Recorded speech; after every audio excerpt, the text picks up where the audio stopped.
Hey, I'm Jonathan Sewell Sales at Mitchell Mazda on the Boulevard in Enterprise, and standing behind me up the hill is a 2021 CX-5 Carbon Edition. And so we're gonna jump inside, gonna jump outside, gonna go all the way around and in between and cover this beautiful vehicle on quite a beautiful day just after Christmas.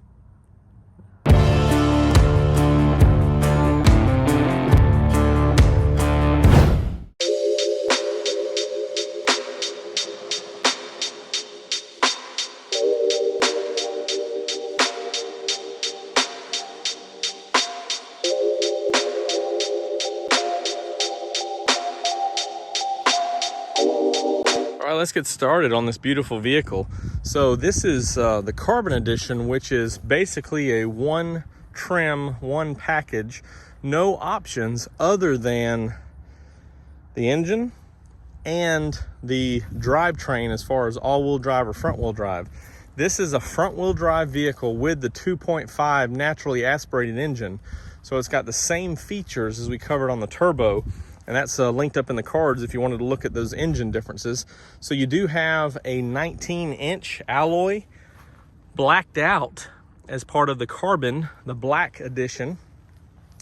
The Kuro actually comes in this color or a black vehicle, a black version in other countries, but in America the Carbon Edition is just Polymetal Gray, which is a beautiful color. So you see how it's a little bit darker here on this side, aside from the reflection of the grass, and as we walk around it actually turns a little bit more silver or light blue.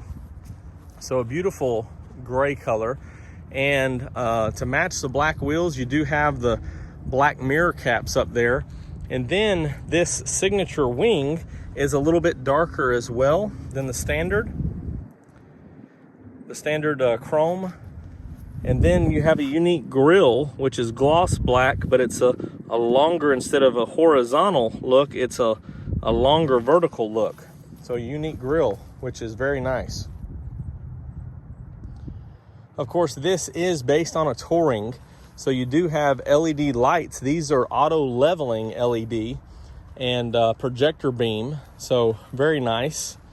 Nice wraparound lenses here with your parking lights right there. Here's a look at those gloss black. Let me get my shadow out of the way. But the gloss black wheels in the sunlight. So these are basically the Grand Touring wheels, but black, gloss black. Same Toyo tires that come, the all seasons that come on most of your Grand Tourings and above. As you look across the roof line there, you do see a shark fin antenna, which is a nice addition.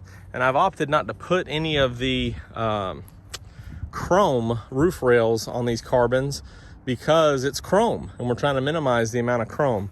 So a matter of fact, the only chrome on here is right up there following the windows, and then in the back with the emblems that we'll look at in a minute. And I know we're in direct sunlight here, but I did tint the front too, so it kind of matches the back there, which I would recommend on these Carbon Editions just to carry over as much as possible. But I'm just in awe of this Polymetal Gray. This ranks second or third on Mazda's colors for me. Machine gray and it flip-flop. Just depends on the angle and the day, I guess. And go around to the back here.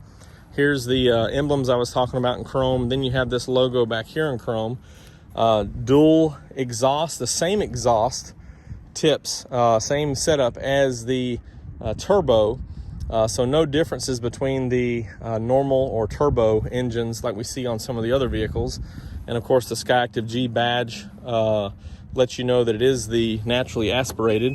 We do have a power lift gate as well on this model, and looks like someone's already let one of the seats down, but you have a 40-20-40 breakdown here, so you can just pull these levers right here. This would be for both of those to fall down, the 60%, or you can pop this in the middle for just that 20%, and then this one over here for the remaining seat.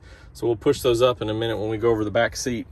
You have your spare tire down here below, and this is just a temporary use, so it's not the exact size but it is got a lot of air in it. So this is actually a 16-inch wheel, and it's got 60 psi. So it actually is very solid and designed just for limited mileage use and limited speed.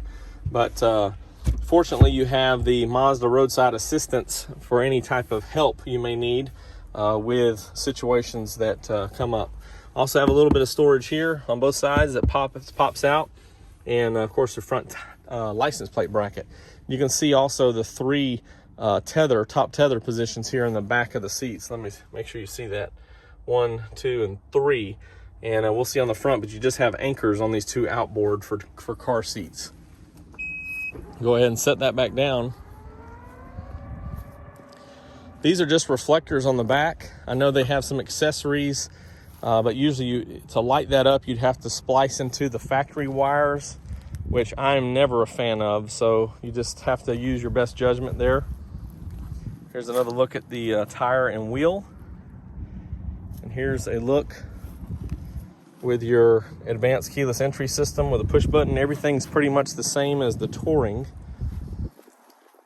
other than the things we've already mentioned, and we'll jump inside and cover those other features. But first, let's look under the hood.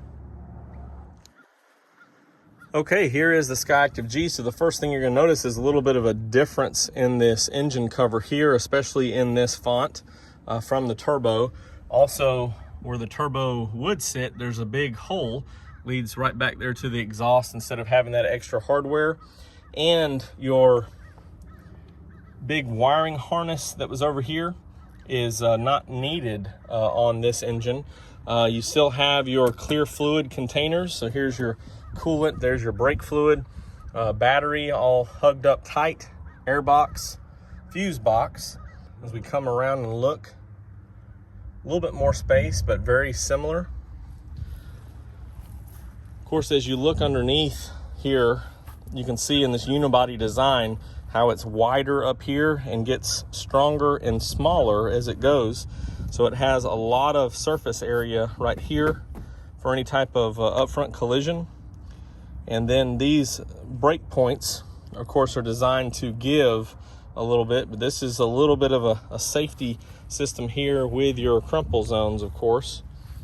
And you do have this grill that has a lot of space from the grill to the radiator and sticks out. That's why you have all this plastic area here, because you have your fan and everything under here, but it's a pretty wide area. So that's why you have this extra portion here that comes out to attach all of these, and to obviously not come all the way out here. It comes out to encase the headlights and everything. Unibody design, if I haven't covered it in a while, the easiest way to see that is that if your frame railings are painted the same color, then you know that it's a unibody design, because one body, the frame and the body are one, and it has to go through the paint booth together, and then they mount everything else to it.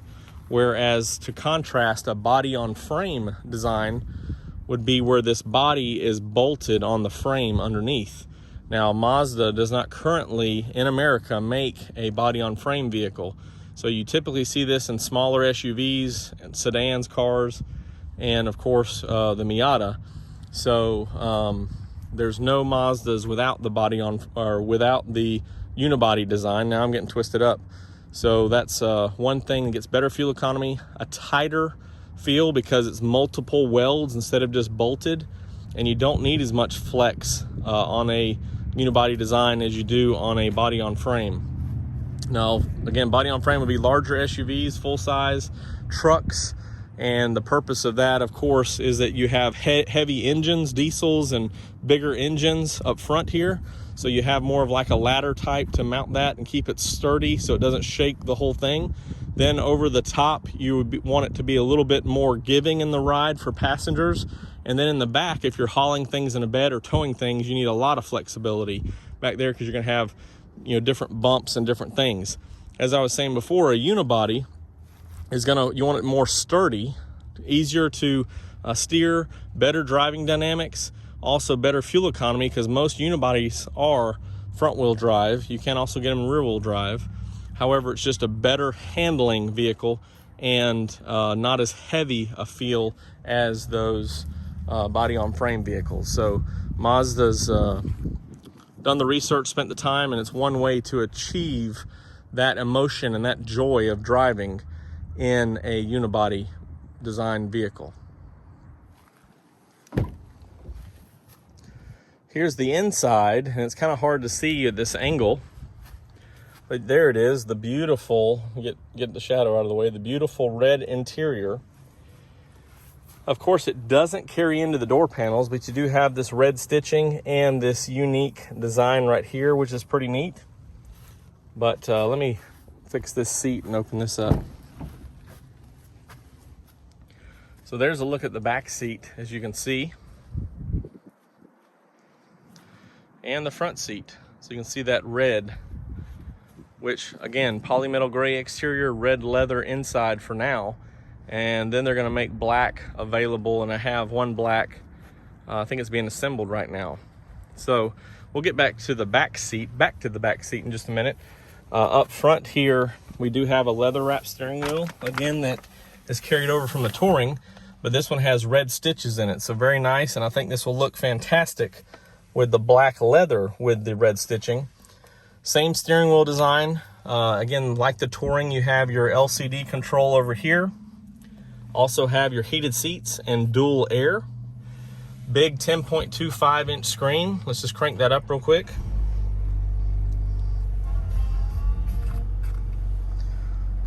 Somebody had on some country, it sounds like. So no navigation, standard. You have to update to a card on that, but it's as simple as adding a nav card. Then you have some other information such as vehicle status, fuel efficiency, and go back over here, entertainment, go to sources. You have Pandora, Bluetooth, of course, USB 1, USB 2, and smartphone apps such as Android Auto, Apple CarPlay, and no satellite radio. So you do have Bose, but no satellite radio on this one. You do have the moonroof as part of the Carbon Edition, and also you have a lighted vanity on the driver's side and another lighted vanity on the passenger side. Sunglass holder, auto dimming rear view mirror, which is nice, with HomeLink, so you can set up your garage door. Here is that power liftgate in the back, traction control, it's not really focusing, there we are. Lane departure, so all your iActiv Sense features. And here is a look at the back seat, hopefully. So that 40, 20, 40, and the 20 has the fold down armrest or the fifth passenger. And we'll jump back there in just a second. Also want to show you down here in this console, right there, it's a 7th generation, so you got 2 USBs, and either one of those would work for your phone mirroring, so Apple CarPlay, Android Auto. And here's where you would add a SD card if you would like for navigation. Now I do have a video which I'll put up in the cards here where you can, on the 7th gen, watch videos if you insert them on a USB thumb drive. So it would show up here in this USB 1 and 2. It would show some different options there. See the audio video, so you can watch a video if you like. So that's pretty neat. Let's jump to the back seat. Okay, now I was positioned pretty comfortable in that front seat, and as we step in here, got quite a lot of room, which is good. And you do also have rear air vents, which is comfortable for the back passenger. This armrest here folds down. You have a device holder, cup holders, and console with 2 USB chargers, so everybody in the back can stay charged as well. 3-point harnesses on your seat belts, and they're black seat belts, so they tie in well. You can also see the same carryover with the red stitching here and the unique door trim piece. And some of you have asked before, but this is the same leather seat cover, all in the back. You have a little bit of storage here. So all the way around is red. And of course it's carpeted behind the back seat for protection when you carry cargo. So here's a look up front again, and this is a 10 speaker Bose system. I, in times past, have lost count myself, but you have the tweeter up in the A-pillar there. You have one in the door panel, the Bose speaker there. You also have the one behind the screen, so that's on both sides. That would be 2, 4, 5. And then you have one in each of these door panels. So that's 6 and 7. Then you have one right back here, 8 and 9 on the other side. Then of course the subwoofer in the back. So a 10 speaker system with the Bose sounds great. Also have these lights back here for your rear passenger, and of course your handles and hanger adapters there for dry cleaning or what have you. So let's hop outside and walk around this beautiful car one last time. All right, here it is, the 2021 Mazda CX-5 front-wheel drive Carbon Edition on Trade Hill back here. Polymetal gray, black accents around, red leather interior, and a very nice, sort of a Touring Plus, a Touring with extra options. Thank you for joining me for this look of this Carbon Edition. If you have any questions or comments, you can always drop them down below the video, or call or text me at 334, let's just get a little bit of a wide profile, 334-718-0504. And if this video offered you some value, I always appreciate a thumbs up, like. And if this is the first time you've seen me and would like to have more information about Mazdas, go ahead and give a subscribe, click below. And don't forget to ding the bell so that you'll be notified when everything is uploaded. I'm Jonathan Sewell Sales at Mitchell Mazda, and I really can't wait to see you in a beautiful Carbon Edition, all new grille, and especially you'll enjoy the Mazda.